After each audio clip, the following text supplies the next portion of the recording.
Alright everybody, welcome back to the shortest video possibly ever. So I went ahead and went back up into the operating room again, had to move the shoring. So anyways, we got the first one done, but this room also had a second one. But luckily we didn't have to go down a second wall. We just got the okay to do it in the cabinet. There was already a hole, we had to cut it a little bit bigger. But down here, there's the string. Anyways, we had to cut this a little bit bigger. And then we just screwed it to the cabinet, put a bushing on the back, and then they're just going to put their wire inside of there. And then from there I went downstairs to do the power pole that I mentioned yesterday, sitting over there in the right corner with the wire taped to it. So they moved that next door, so I had to find that. And then once I found it, went ahead and screwed it to the back wall and used a strut L bracket up top to also secure it a second time.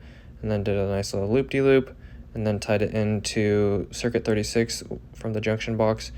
As you can see, it's floating like 1.5 feet across the struts from the lights, and then I just put it right into this box. Anyways, that's it. Pretty simple day. Everything went really well. Great mood. Anyways, hopefully you guys enjoyed. Thanks so much for watching. I appreciate it. See you guys in the next one. God bless. Peace.